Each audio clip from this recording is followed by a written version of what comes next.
Guys, how are you doing? तो आपने news में पढ़ा होगा इंडेक्स ऑफ कोर इंडस्ट्रीज को इंडिया की इकोनॉमिक मैट्रिक्स में एक नया इंडेक्स के रूप में ऐड कर दिया गया है। आपके पास बहुत सारे इंडेक्स हैं जैसे सीपीआई, डब्ल्यूपीआई, आईआईपीज है ना। तो मैं आपको बता देता हूं, you might ask this question, what is index of core industries? ICI क्या है? Basically it measures growth in the combined output of selected core industries. अब नाउ कौन इसको रिलीज करता है? Office of economic adviser, DPIIT, ministry of commerce and industries. और मैं आपको बता देता हूं, ये 20 जुलाई 2026 को रिलीज हुआ है। 8 इंडस्ट्रीज इसमें कौन कौन सी है मैं आपको बता देता हूं। Coal, crude oil, natural gas, refinery products, fertilisers, steel, cement and electricity. जो 9th है वो कौन सी है? आयरन कोर इंडस्ट्रीज है ना, जिसको जोड़ा गया है। क्यों जोड़ा गया है? Basically because steel and infrastructure और बहुत सारी जगहों पर स्टील में आयरन की जरूरत पड़ती है ना, आयरन कोर की जरूरत पड़ती है। कुछ बेसिक डेटा आपको बताना चाहिए। जो बेस ईयर है 2011-12 से 22-23 हो गया है।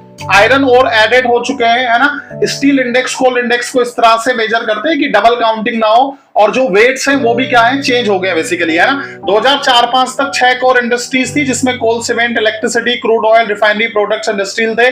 2007-8 में 8 कोर इंडस्ट्रीज हो गई, नेचुरल गैस एंड फर्टिलाइजर्स को ऐड कर दिया। और यहाँ पर जो बेस ईयर था 2004-5 था। 2017 में बेस ईयर को 11-12 कर दिया था, और आईआईपी का वेट 40.27% था, है ना, इन कोर इंडस्ट्रीज के लिए। और 20 जुलाई 2026 को बेस ईयर 2022 करके, अभी तो 2022-23 हो चुका है बहुत सारी जगहों पर, है ना। और आप देखेंगे आयरन और इस इंडस्ट्री को ऐड कर दिया है ना। This is important for you. This revision was required because India's industrial structure has changed significantly since last decade, है ना। Iron ore has become critical input for steel and infrastructure, methodology aligned with IIPs, है। बहुत सारे facts हैं, ये आप सारा देख लीजिएगा।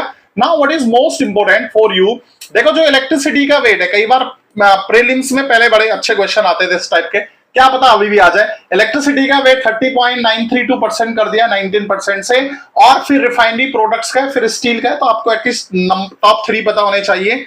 वाई इलेक्ट्रिसिटी का वेट इंक्रीज हुआ है मैं आपको बता देता हूं। Electrification of economy, smart manufacturing, cold chains के बारे में बात हो रही है। मैन्युफैक्चरिंग एक्सपेंशन में make in India, PLI schemes, electronic semiconductor, ये सारा बात चल रहा है। रिन्यूएबल एनर्जी में बूम हुआ है, इवन रिन्यूएबल एनर्जी से ज्यादा मतलब इलेक्ट्रिसिटी प्रोड्यूस हो रही है।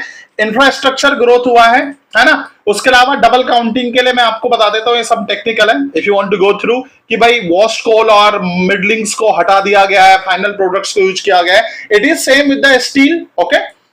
अच्छा, most important, why was iron core added? जो मैं आपको बता रहा था, आयरन ओर को ऐड करने के लिए क्रिटिकल रॉ मिनरल्स के बारे में बात हो रही है, स्टील के बारे में बात हो रही है ना। मेजर आयरन ओर प्रोड्यूसर को, मतलब India is a major iron ore producer and exporter, ये सारी बातें।